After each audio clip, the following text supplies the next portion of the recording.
Welcome back to another episode of SuperCoach, mates. This time we're doing a little bit something different, as we mentioned in our weekly pod review with Nathan. We're going to go through each team, hopefully, and kind of have a bit in-depth discussion about the highs and lows of that club, and hopefully, as you can see on your screen now, someone popping up as a guest for some of these clubs, and we're lucky enough to have Spills come and join us and talk a bit of SuperCoach and the Bombers. First of all, how are you going, Spills, and how's your season gone so far with SuperCoach? I'm good, Thomas. Thanks for having me on the channel, by the way. I think last time we did some content together was the SuperCoach mates draft that we had in 2022. Yeah. That was actually a really good draft season for myself. It's probably the best one I've ever had. So a lot of Carlton players, that's when they sort of became really good and relevant. But look, SuperCoach this year, it's been a little bit of chasing for myself. A few burners from the start of the season and a few sideways trades that I probably regret. I'm falling short at the moment and gradually dropping in the ranks. I just bought in Simkin. That was the wrong move. I last minute faded Humphreys for, I think, Rollinson or something like that for that mid-forward loophole. I instantly regretted that as well. So, just trying to bring myself back into it, mate. But, that's another story. What about yourself, mate? How are you tracking at the moment? Not too bad. I mean, obviously, if you were following on our socials, we've been taking a bit of a step back from the podcast early in this season, but with a bit of time on our hands, we decided to crank it back up. But obviously, we've still been playing and whatnot. So I've started all right.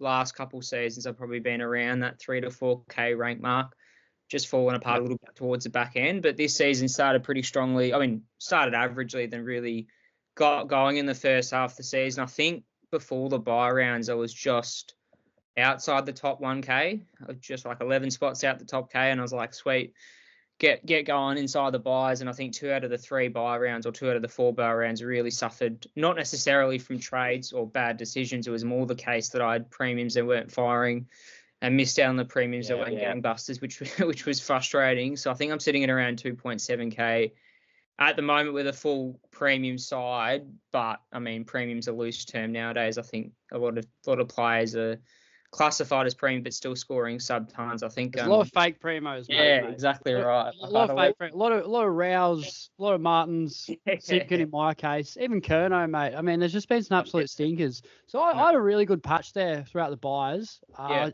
only bought Dacos and Dowling with the last buy, so I really benefited there. But yeah, once we get a full team sorted, I think I was exposed a little bit on those weaker lines. Luke Jackson's another one I didn't mention as well. So yeah, I'm in a situation, and I'm extremely low for trades. So, I'm contemplating punting all my trades away to get Rankin and Rosé in the side. And then, like, if the team crashes and burns, it is what it is. But then at least we know it's going to be very competitive and we're going to bolt up in the ranks. But at the moment, mate, it's doing me no good. So, this is a nice distraction, mate, to sort of focus on something a little bit different than my own side because, like, we're going well. We're sitting, I think, just a bit below you. We're in the top 3K. I think we're just outside the top 4K now after a bloody howl a week. But, still a long way to go in the season, and I definitely think we can turn around, mate. So, it should be good. Oh, yeah, for sure. I think at this time of the season, most teams have got a full premium side or close to. So I think at this point there's only so much advice you can hear from X, Y, Z and have a bit of fun with it and pick your players you like and go from there. But moving forward, so obviously do a quick run sheet of what we're expecting. So second half of this set, we're going to be talking more about Essendon because obviously it's who Spill supports. But to crack it off, what's been your kind of one? I mean, it's maybe been a tougher year than some others, but what has been your one main positive of the SuperCoach season? Is there a specific kind of thing you've done different to other seasons that's really paid off, or is it something that you've kind of looking back on it now towards the back half of the season that you've really thought this is something that I can learn and take forward into next season? Oh, it's a tricky one. I think a positive was, even though he's been pretty terrible, we got all those ceiling scores early, but then all year we've had that ruck DPP. Excuse me. So having that ruck DPP has been just so crucial. I've seen a lot of sides that have had to traded Jordan Sweet and bring in a Meek and just had to really stuff around that R2 spot where like myself and DR as well was in the same sort of scenario. We were able to be patient with that. And having Jackson there, like obviously he's not R2 clearly, but that swing really helped when we had good rookies coming through like Dempsey types, and I'm sure there's some others that I can't think of at the time, but that was a really good move that definitely put me in good stead. Buy plan as well. All I saw over the buys for the first time ever were green arrows. So I thought I planned really well for that. I loaded up on Freo and Port players, and it was a huge advantage as well. So I think that's another thing that definitely worked out, but that's probably, a couple of positives on what has been like a pretty good year so far, but I can definitely see my side crashing and burning, mate. Like we're at a point where we've got to fix a couple of things up, but we're not going to have any trades left. So if we don't get any carnage, we're probably looking at a top 1K finish. But if we do get some carnage, particularly anything over 3 weeks, it's probably curtains in terms of our season. But onwards and upwards, mate. But there are a couple of things that I definitely think that we did pretty well this year. Yeah, nice. And then obviously on the flip side of things, as you just told us before, like obviously, there's a potential that you might run out of trades and everything goes up shit creek. But I guess looking back on your season so far, now you've got the full Primo team and everything. What's kind of one regret or mistake that you're going, oh shit, I thought I should have changed things up a little bit or something? Obviously, it's, you look at hindsight, and hindsight's a wonderful thing in the fact that, people say, oh, I shouldn't have traded Jackson in, and all the stats were there lying in for him and to do well, and it was just unlucky. But what sort of one regret that you take in the next season that you think, if I listen to myself and not get sucked into the hype, I reckon I'll be right for next year? Yeah, this question's probably a little bit easier to answer than the previous one in terms of the positives. But for me, it would be to hold those premiums that you started with. So this is no word of a lie. At one point, I traded Grundy, Martin, Hayden Young. Yeah. I don't know if there was someone else. Can't think of anyone else. But that's 3 primos right there. And then I got 2 of them back in my side, Martin, Grundy. Yeah. So a lot of unnecessary trades. I did it with Oliver as well, but that was before that absolute stinker he had against North. So it was probably a good thing. But still, I did pick him to be a little bit of an M9 sort of keeper. Did not reach that expectation at all. When you look at a side like my co-host, mate, Janeth, he started with, like, I'll use LDU as an example. He's someone that he had in his side all year. Even when he was going terrible, mate, like I think LDU dropped below 500k at one point, and no one would have really blamed Janeth for sort of palming him off as a fake primo. He was in about 7% of teams at the time. So, he was like, this is why he's ranked inside the top sort of 200 at this point, because he stuck to his gut. He reflected on why he picked him. There was a reason that he picked him in the first place. And look at LDU now, mate. He's actually coming pretty good. And even in my situation, he's not like he's far from top 10, but he's definitely someone you'd be comfortable having it at D7 there as a bit of a loop. But that's 6 trades that I've had to use just for premium. So, team's looking really good at the moment, but the trades are just non-existent. So I think, I've traded every single week, and I think it's going to cost me in the long run. So that's a big lesson. Just because you got the trades there doesn't mean you can sideways trade. It's not AFL fantasy, mate. It's it's SuperCoach. So that's definitely a big lesson learned for this year. Yeah, I think I was in a similar boat to you as well. Like I had Grundy at the start of the season, R2, Nick Martin started, had Young started. And, you get sucked into 2 or 3 average games from them, and you say, fuck it, I've got 40 trades, I've got money to burn. Exactly. And you think it's fun and games. Obviously, in the point in the season, it comes back to bite you. Having said that, like Nick Martin would take his example, because I brought him in, traded him back out, and then brought him in again. And now you look at him, he probably should have been traded out full stop. So it's frustrating when those things come around and bite in the bum a little bit. But as you said, and your co-host in Janeth, like I've been listening to podcasts as well, and he's been smashing it. So stick fat to what you know. Being patient with it. Yeah, and obviously trust your gut if you watch enough footy compared to getting sucked into stats that you see on social media and things like that. But 100%.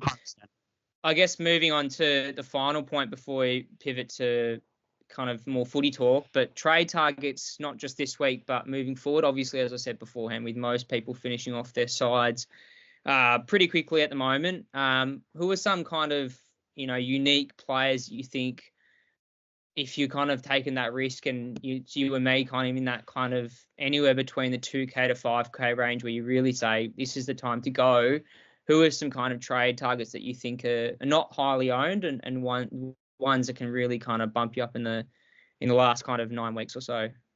Yeah, I could probably, if you want me to do in each line maybe, except the rucks. Mate, we'll do one from each. So in defence, I've got Jordan Clark. He's a bit of a pod. Been great, just tons up every week. Dropped off a little bit in terms of the stats ever since that JL press conference, so a little bit of concern there. But also Max Holmes as well. He's not doing anything wrong this year. I think he's top 6 at the moment, and a real super pod as well. So they're the defenders. Midfield, I do like Janice, man, LDU and Dunkley. They're the 2 pods that I would take any day of the week in my team over a Merritt, a Rao. I mean, they were there at a cheap price, so that's another reason he's doing so well. So they're the 2 really, really obvious ones. And in the forward line, mate, I can't go past Rankin, even though he wouldn't be much of a pod now. I feel he might be. I haven't really checked his ownership. I know there's about 3% of teams trade him in every single week, probably myself included at this stage, but the stuff he does is absolutely crazy. He was on about 18 touches before half time and a goal, and I had my hands on my head because I've got 100K sitting there in the bank, and all I'm dreaming about is getting Jai Simpkin up to Isaac Rankin in one trade, and I'm about 20K too short because Simpkin pulled out a 68 and then you get a 120 plus from Rankin. So I think Isaac Rankin, he's like the one bloke that I think a lot of really good teams aren't going to have because he's a little bit expensive, but he's definitely F4 at the moment. So there's other ones as well, like Jai Caldwell. He's doing some really good stuff. He doesn't have the highest ceiling, but consistency is something that I've noticed in his game, and he's another one that DR's been exceptionally hot on as well. So there are definitely a few smokies that you can consider, and it's more about the ones that are doing well that you don't have, where in my case it's the ones that I do have that aren't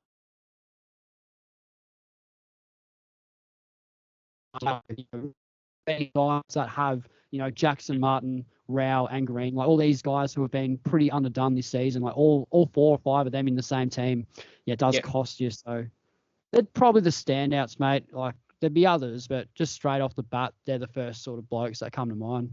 Yeah, exactly. I think there's plenty of names you reeled off, and if you get the right ones, really can set you up for the latter half of the season. But moving on to, I guess, your favourite Dons that are doing a lot better than St Kilda are this season, and looking like a finals berth is well on the cards for you lot. But obviously, we're going to try and take this in both a bit of an analysis perspective from a footy point of view and also a bit of SuperCoach as well. But obviously, what I've got there is the top 4 average players of the season from the Dons. Obviously, Setterfield's a bit of an asterisk there because he missed a lot of footy. So his 107 averages from his good scoring at the start of the season. But the first question off the bat is, obviously there's your obvious choices like Captain Merritt and things like that. But who have been your standout players? Obviously, you go to a lot of Western games in person, so you see the eye test live rather than on TV and highlights and whatnot from other people online. But what have you seen as the standout players in general, and who's really stepped up this season to really push Essendon from that kind of mediocre average side that's been frustrating for fans, missing out on finals consistently, to now being a real threat and being exciting to watch this season? Yeah, it's a funny one. I think there's been a lot of standout players that aren't SuperCoach relevant. In terms of the ones that are, like Martin, we bag him at times, but when he's on, and he's definitely the obvious one. DR gave him a sore play, Beanie, so I've got to be nice to him. But he's extremely damaging off half back. It's one of those ones where you sort of you have your hands in your head when he's about to kick it, but then those ones that he does hit off, those real dangerous corridor kicks, when they come off, like our transition play is off the charts, off the back of that sort of halfback play from Martin. So he's probably the main one that's become relevant. A bit dangerous going down forward as well. Not good for SuperCoach, but he can hit the scoreboard. So, yeah, real versatile. I think he can do a lot worse. Like Merritt, he's a funny one because I wouldn't say he is as impactful as he has been in the previous 2 years, which is a little bit disappointing because I sort of paid top dollar for him. Yeah. And then you got Caldwell there as well. He in recent weeks, he's the one that I like the most, and that forward the PP as well is crucial. So yeah, you've already got the big three that I was going to mention. And then you got my boy, Jordan Ridley. So yeah, he's another one. I think I was a bit hesitant to go anywhere near him. I think number one for average in a couple of weeks from returning, just sort of dominated. But I think you'll see a little bit of inconsistency there, and just super injury prone. Like those quads aren't giving him a break. So someone that I probably, pains me to say it, avoid. So, but I think there's three real standouts there, mate. But yeah, also a lot of key position players. Like I've got a mate that I work with. He actually started Sam Durham as a pod and paid peanuts for him, and he was a really nice, bit of a slow burn, but a really nice on-field scoring option over, for when you're paying up for a cheap sort of primo and you can sort of buy flip him, he was a really good pod for him. So Durham in the midfield has been huge. And there's a lot of other role players which isn't really who aren't SuperCoach relevant. Like Guelph, he's one of my favourite players, but you wouldn't go near him in SuperCoach with a 10-foot pole. So I love the stuff that he does. But there's a few, mate. But I think the big three there, they're the main standout. So you've done well putting them on the list. Yeah. I guess before we move on to our other points, I think one question I was going to quickly mention. Then I know a few of our listeners I've got a few DMs with regards to people talking about, in particular, Ridley, who a lot of people brought in after two massive ceiling scores. Obviously, someone who's watched a lot of Don's footy. What do you think, from a structural point of view or from a player-specific point of view, is the reason why in recent weeks Ridley has dropped off scoring-wise? Is it simply because he's not getting enough of the pill or not using it as damagingly and effectively as he was early on, or has been some structural changes that have caused that kind of dip in performance that's got to a point now where super coaches are trying to get rid of him towards the back end of the season? Oh, it's a tricky one because I love watching him play, but when you don't really own him or monitor him in SuperCoach, you sort of you probably don't pay as much attention as you should. But I think there's just so many mouths to feed in our defence. I mean, we've got 5 or 6 blokes who take kickouts, like Heppel takes kickouts, like Zach Merritt even takes kickouts, Martin, Redmond, Ridley. So there's just a plethora of players that can sort of share the ball. So that definitely has affected him a little bit. And he loves the G as well, Ridley. Just that open ground. Seems to always play great footy there. So I think he's always been really consistent, Ridley, but never had that huge ceiling. I think couple of years ago, he started 2021 off of a bang. Yeah. And then, like 100 to 110, like that 105 to 107 sort of average. So I think it's easy to get sucked in when he's averaging 140 off 2 games, but he's sort of, I don't want to say he's unproven, but we haven't seen that on a consistent basis. So like maybe a little bit of a sugar hit in his scoring. Very consistent player. But that's, I don't think it's real sustainable brand of point scoring from Ridley. So always going to be a consistent player, but doesn't have the heights, doesn't have the ceiling that your Luke Ryan types have. These guys that absolutely stat pad it, because he's not the number one man. Like real pivotal role in our defense, but that he's not the seagull. He's not the main man that we kick to every single time. We share it around. I mean, again, I'll be a tangent here, but I reckon it was the St Kilda game, mate.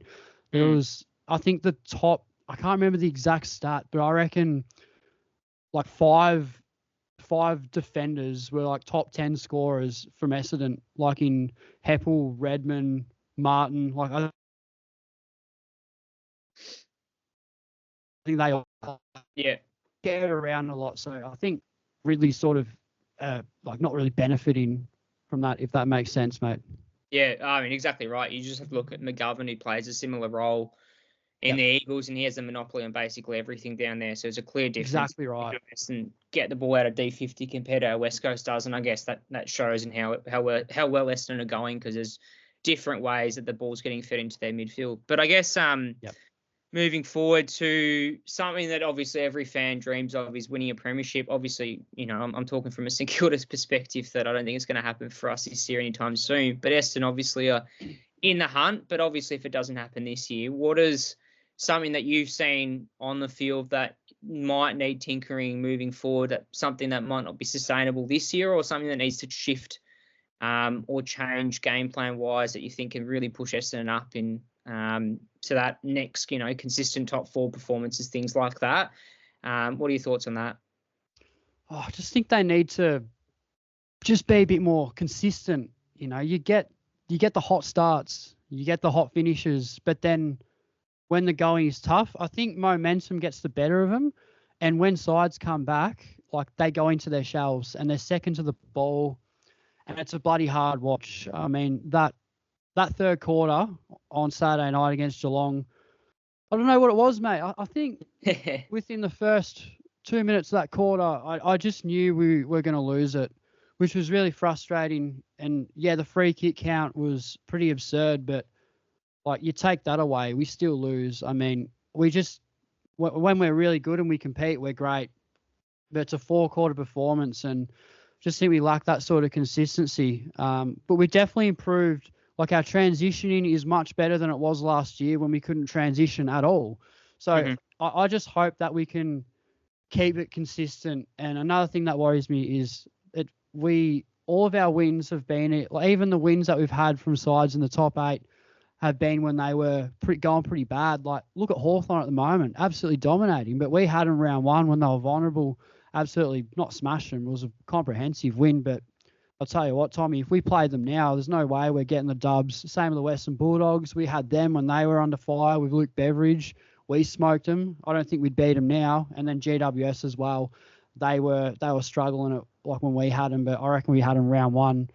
We're not winning that. So I think a lot of luck-related stuff from, like, the fixture. It's just been a really kind fixture. That's why I'm surprised that we didn't beat Geelong on the weekend after sort of losing Tom Hawkins. So it's, even though we've been top 4 basically all year, I don't believe, because I want to see it against a competitive side. The only real competitive game I've seen from us is Collingwood, and that was the draw. So, like, yeah, just that consistency, mate. I want to see us turn up against the good sides. Like, I want to see, like, I want to take down, I want to beat the Carlton types. Like, I want to get a win against the Sydney. But it's pretty, far and few in between, mate. So that's probably, there's other reasons as well, but straight off the bat, mate, that's probably what comes to mind. Yeah, exactly. I mean, you're not wrong there. I think from watching it from an outsider perspective, you're pretty much, looking at your positions, your defence, mid and forward. Your defence and mids are pretty much rock solid when you're on. But I think the one weak link, which I think could get exposed, especially if you make finals and against those top teams, is that forward 6. You've got the likes of Langford playing with Stringer and what's his name? Harry Jones, obviously. Oh, Peter Wright. Yeah. So those key 2 metre, yeah, doing real well. But then you look at your small forwards, your Guelphys, obviously what's his face? The St Kilda bloke. Oh, Nick Hind, ex-St Kilda.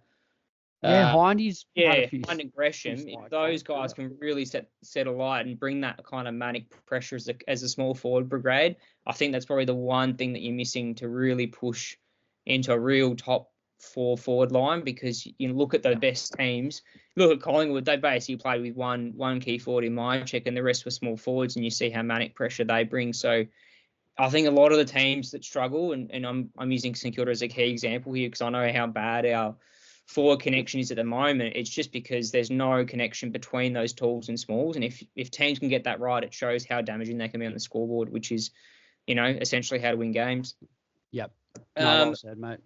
Get it? Yeah. I guess moving forward to the last little bit before we wrap it up, bringing it back to SuperCoach, what is one kind of player based off you've watched? Obviously, we've mentioned the top 4 there on screen, as well as Ridley being another person.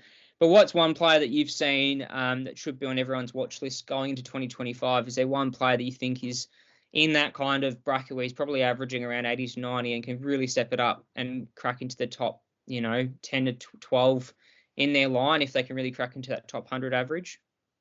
Oh, if there's one, mate, I think, keep in mind, I'm probably not going to start any Dons players next year. But if I could pick one that I reckon could really elevate, I reckon does Sammy Durham.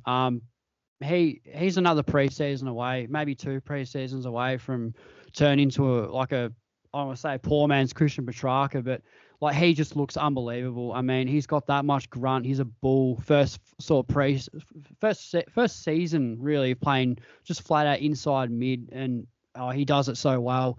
Very inconsistent, but yeah, as I said, mate, a bit more match exposure. Another preseason, I think he can really pull out some more consistency in his scoring. But there's no way that I'd select him. But maybe one for your draft. If you're looking at a draft next year, I think he's someone that can really elevate his game because he's been just so highly improved. And yeah, he's one of my favourite players at the moment. And I think Caldwell as well. He's another one that I think if you could definitely keep in consideration, providing he still has his forward DPP. But he's definitely had a real consistent season as well. If I had to chuck in another one.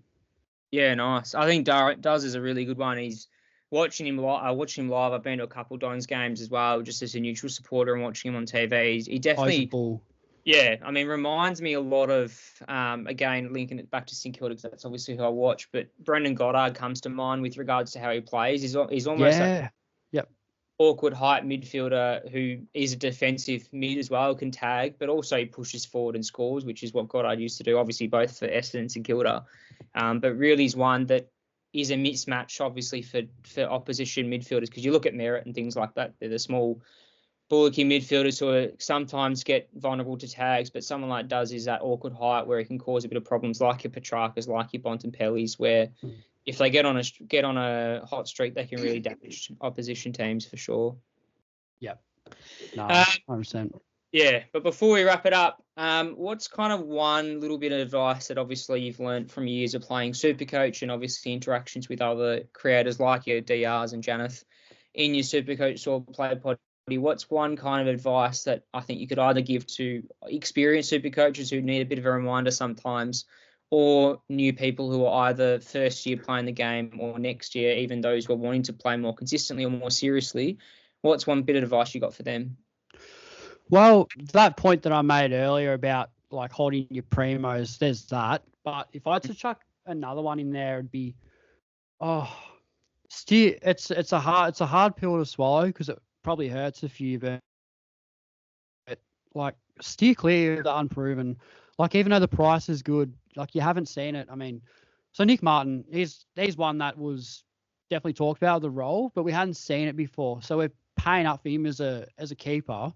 But at the moment, he's probably not even in the top 8 defence in his line. Matt Rowell, haven't seen it for a whole year. Hasn't put together a consistent year of 110 plus, I don't think, anyway.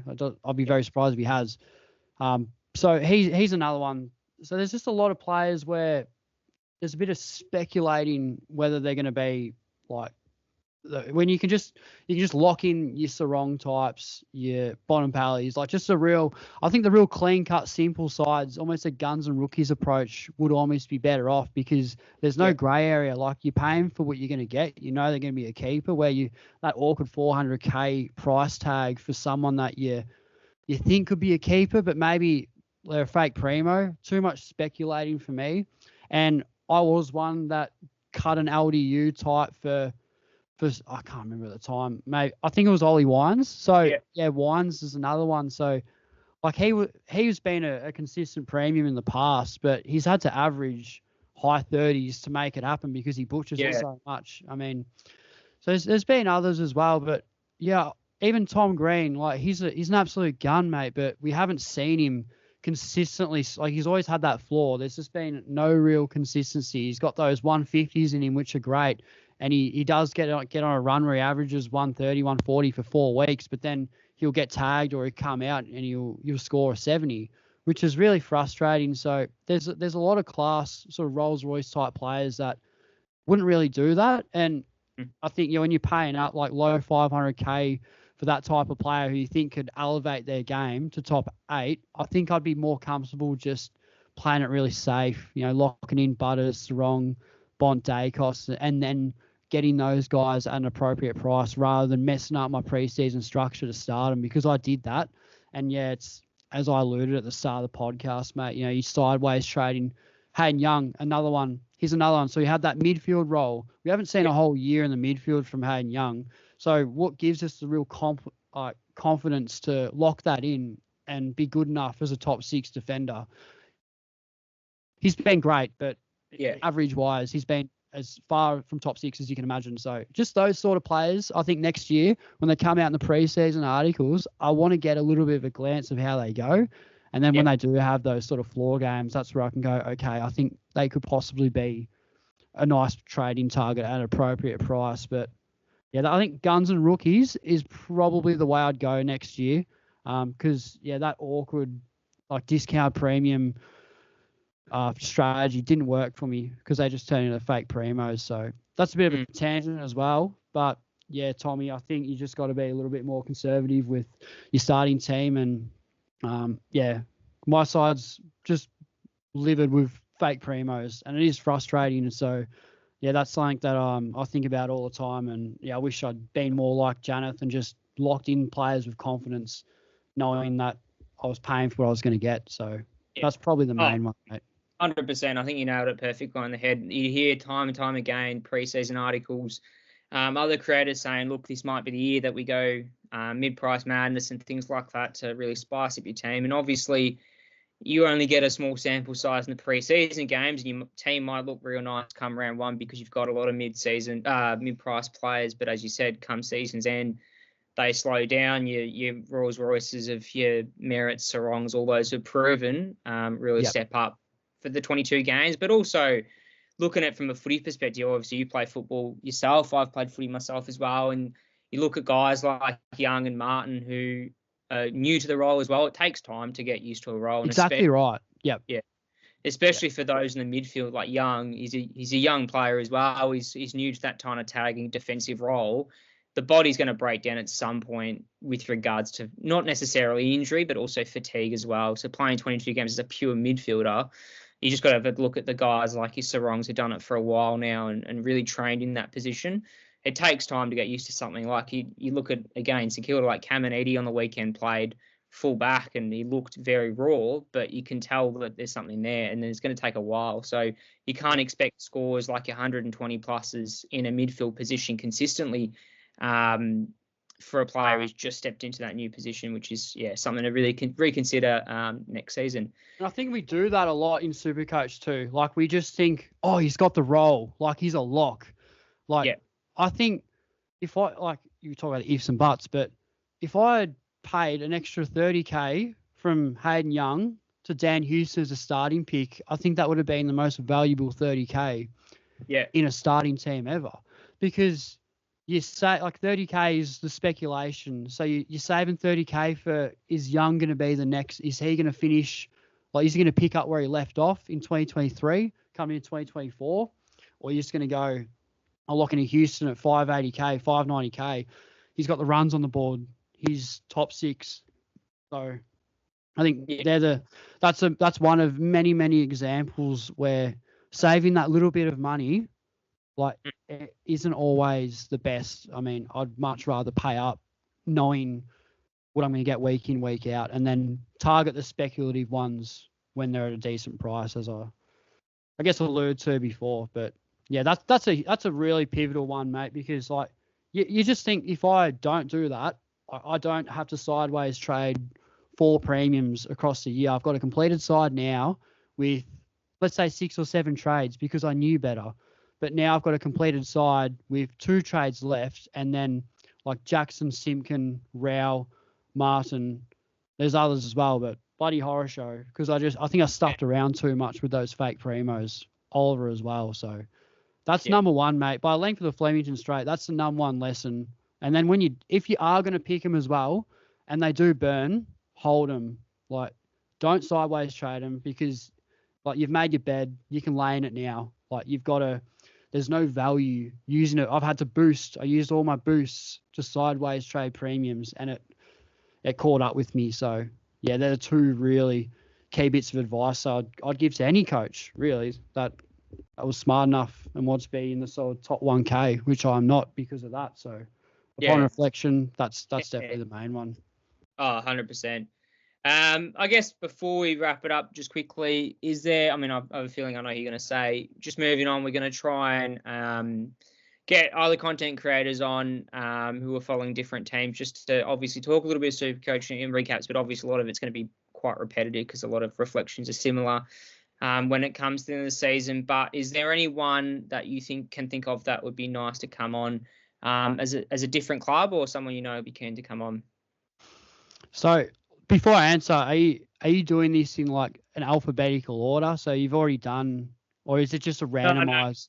No, it's a bit random. It's not alphabetical. No. So I'd have to. I've got to be biased, mate.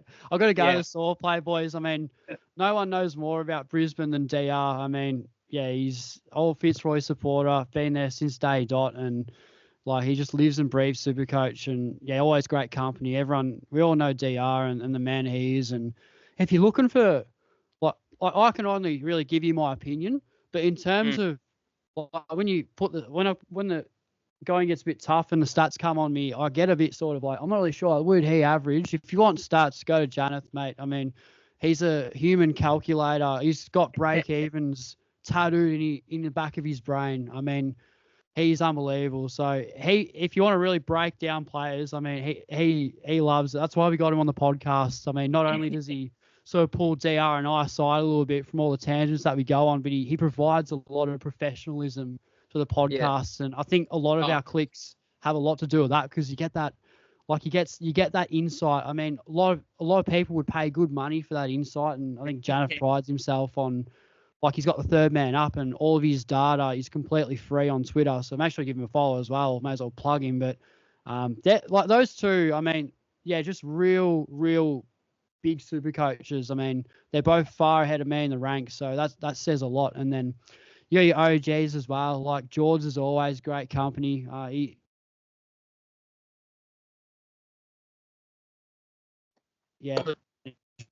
Just naming SuperCoach as well. I've got a lot to do with why I even started it in the first place in my YouTube channel. And there are others as well, like Shorty. If you just want some real good banter, he plays the game. What I respect about Shorty, I think Shorty was on your draft, wasn't he? The draft podcast. Yeah, he was there. Oh, yeah, he's been there from the start. He's a really good bloke. Oh, 100%. Ripper bloke. My favourite. So what I like about Shorty is he just backs his gut. Doesn't listen to whatever anyone says. He just knows what he wants to do. He plays how he wants to play, and whether it's right or wrong, he just plays SuperCoach on his own terms, and always admire that about him. So, but there's so many names that I could mention, because the community in SuperCoach is, it's unbelievable. There's so many content creators out there, and particularly on Twitter, it's just everywhere, and real great community, one that I'm really grateful to be a part of. So there's a lot of other guests that I could definitely recommend. Yeah, it's probably a bit of a harder question for you, because you're first off the bat, so you got about 17 other clubs to tick off. Yeah, legit. But that's all we got time for today. So we are moving forward, obviously, on hopefully Friday. Nathan's going to come back on, talk a bit of Pies footy. He's obviously a staunch Pies supporter, and hopefully get a bit of the insight into how the Pies are going, and obviously back to our regular Monday recap next week. But really appreciate your Spills coming on. You guys are smashing it out with Janeth and DR. Make sure, obviously, I listen to your episodes each week, and you've gone from strength to strength, and it probably shows, obviously, as you said, there's a big community on Twitter, and the amount of questions you boys get, your podcast go for about bloody 2 hours. So it's mate, it's unbelievable. It's a second job. It's honestly a second job. Like, in a day of the life, mate. Work full time, finish at 5 o'clock, go home, grab his stuff for footy training, go footy train. I get home at about 7:30, jump in the shower, have me dinner. I'm preparing me notes for the Saw Play potty. Yeah. Usually I'm late for the podcast. When it goes for 2 hours, it's often 10:30, and I have not stopped all day. So Tuesdays are by far the biggest days of the week. But look, mate, I wouldn't change anything. Yeah, it's a great. 100%. It's my You guys favourite parts of the week. And bantering on, talking SuperCoach is we don't love anything more. So yeah, it's good. 100%. Yeah, and I've been meaning to get a banning off your website, but to give you a little bit of a plug, I guess, you guys have been doing extra work on the website, and it's been really good to see that flourish. And I guess overall, you've provided a pretty good product for SuperCoaches, either new or old, and you've been getting really good insight. And as I said, it helps when you've got a human calculator in Janeth. So, yeah, he's not bad. Keep up. But on that, we'll catch you. Hopefully, so this video hopefully will get released on Wednesday, and then Friday, Nath will be back to talk some Pies footy. But until then, we'll catch you for the next one.